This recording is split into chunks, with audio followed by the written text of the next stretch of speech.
Jesu nokwazisa bakithi ngaye. That is discipleship. Siqala lapho.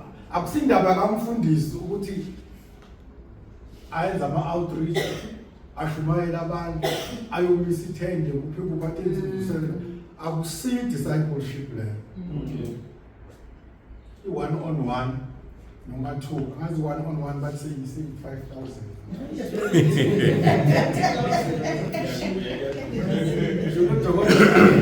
Udokotela na-charge leyo mali. I-one-on-one bathi 5,000. So ungayenzi one-on-one ngaphandle kwe-5,000. Uzoba lincane leli mali. Ngoba uyamtshela umuntu ngumKristu. Ngamandla kaKristu. Ubufakazi bakho. Akudingi ukuthi uyomhudu. Ungamthembisi umfundisi wethu, umfundisi wethu uyashisa yona. Umfundisi wethu powerful. Ofika uthola umfundisi abanda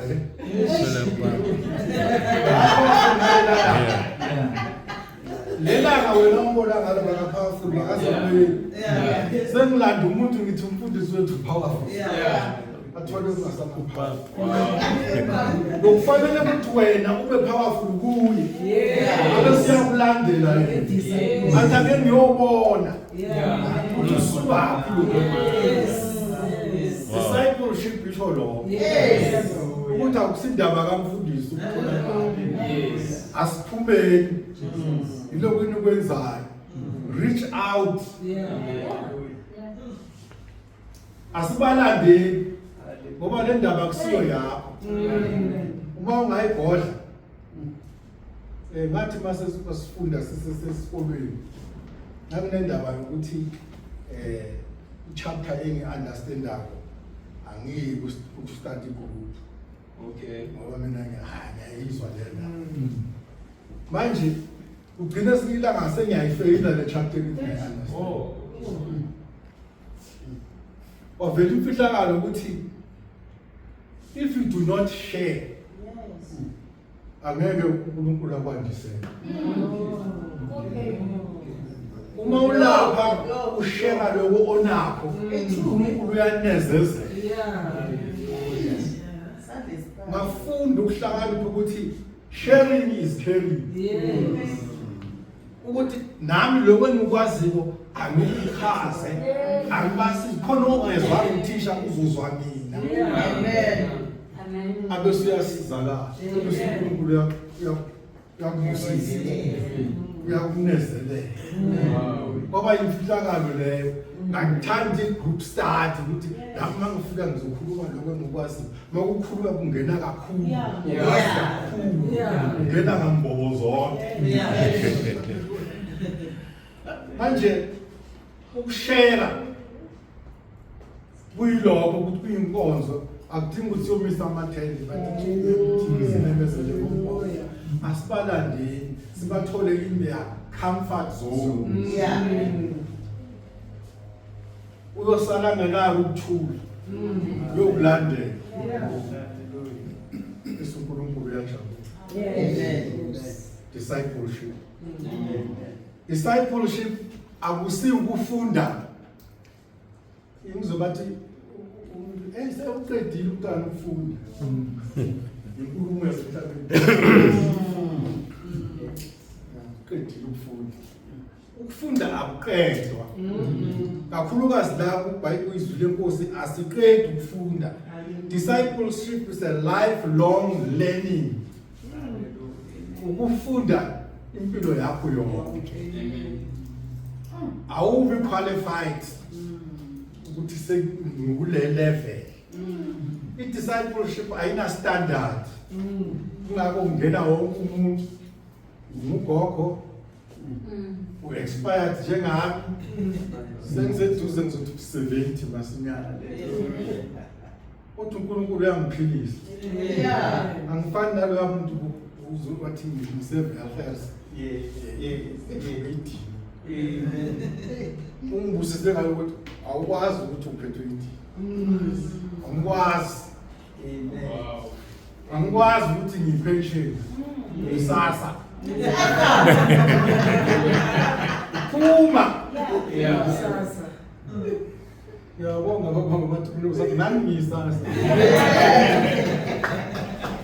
uNkulunkulu asisize akuna retirement kwaNkulunkulu haleluya ahlalisa abafundisi phansi bathiwa wena so retire satshelwa ukuthi if you go and practice at your own risk wathola ingozi lapho uzibone uzozibona since then azange ngithola ingozi lapho engiphukelwe imoto ngihamba nje ngiyaphuya amen uNkulunkulu ngumelusi uNkulunkulu is a provider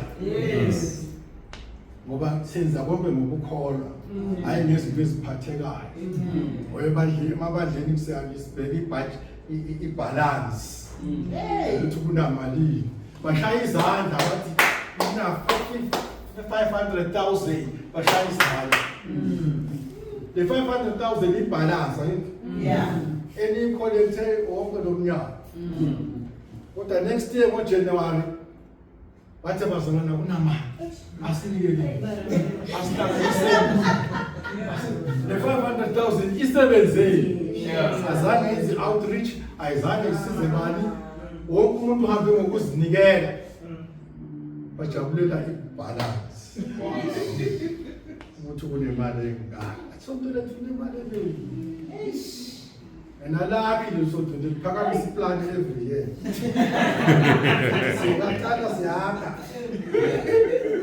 ngiyabona i-auditorium xa izandla ngiyakoza ukuphakanyiswa implani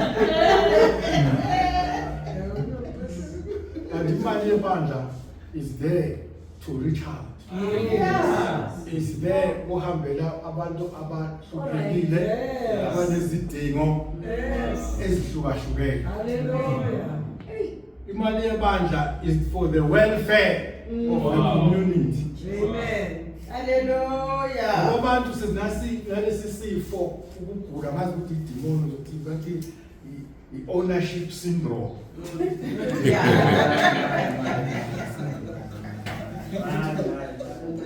kwami bandla lami ubishop lapha ngiyimsho enkaba kule conference besiniwe teach every nation uma ufika uthi bazalwane sondelani uzombona izomkhombisa ubusiso zebandla lami sesiyalandela asifika usikhombe imoto uthi ibandla lakhe uthengele lemoto ngathi mangiyibhubuka lapha ngithola kuyi-500,000 lemoto le imali bengabe iye ebandleni yasiza nathi reach out abantu iphelele emntwini yedwa ukubiza ukuthi isibusiso haleluya uNkulunkulu asisize lapho sihamba khona uNkulunkulu animultiplyele ngoba niyakhipha ngiyakuzwa lokho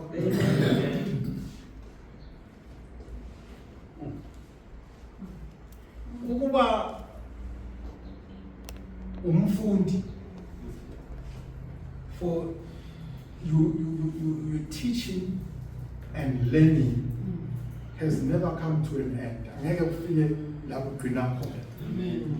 Akusho ukuthi uma uyidisciple akusho ukuthi une-level elithile ofanele ukuthi ube nalo. Ufanele ube noma ngubani. Wababiza bathi ngilandeleni abadobayo abobani bana abathola benza umsebenzi. Azange baprospone bathi sesiyophila ngani uma silandela uKristu. Sesiyodlala. Lithi izwi lapha bashiya kanjalo bamlandela abazange babe nemibuzo zange barizine angazi thina sithini uma uKristu athiyobiza ngizomsebenzi ngicela ukuthamuna manje angisebenzi ithulo lapha nabani engazi bawuthola lelo thulo yoba yini udlaluma sebenzi udlaluma namanje udlaluma nasikhathi isikhathi asikho awuvusela abantu isikhathi asikho isikhathi siyalingana sonke 24 hours. The president angafly eDurban overseas abuye kusasa 24 hours. Ukufanele uhlele le ndaba yesikhathi. Imali ngeke ithi sengikhona ngisebenzisi. Uwe ukhona abamanejwa imali. Bathi imali ngangena bathi ingenile. Athathi isikhwama shona edolobheni. Akaplan ukuthi ukwenzani ngale mali. Uyothenga konke okudisile. Abuye la. Amen. uNkulunkulu asisize. Sibe ngama-discipleship. Anakanayo. Indaba yakaKristu indaba yakho. Indaba yethu sonke. You've got the responsibility unomthwalo. Ukuthi ubone umuntu uhambele izindawo. Sibe nomthwalo wabantu unesono sokuphaka, ngiyasazi isono sokuphaka.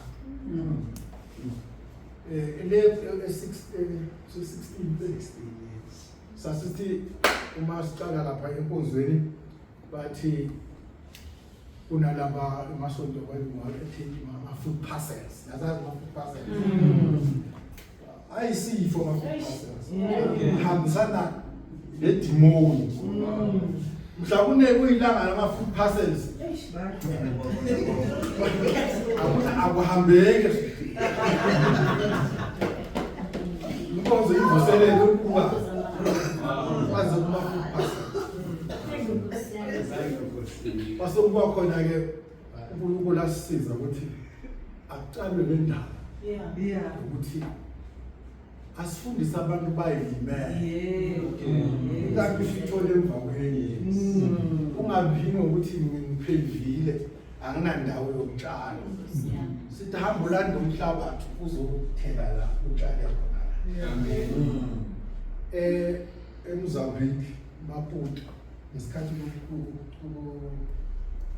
kuneyimpi kwabaleka kwaxoshwa amaPutukezi bahamba bakhona kule ndawo yangasezondervatele bafika thina wafika kule ndawo ngangisesemfana wesikole usuka eRayton eKhalimeni izindawo isitimela sami esigangeni babhalwa khona zondervatele bafangenes behliswa lapho bafakwa lapho bangakagcoki babaleke eMozambique. Kwaku-independence yaseMozambique ngaleso sikhathi. Kwabakhona abasalayo eMozambique. Mabasala babalekele ezintabeni. Babalekele ezintabeni kwakutholakala ukuthi sebahlala entabeni. Bathatha amaplaza njengoba siwathethe nje amaplaza. Lawo.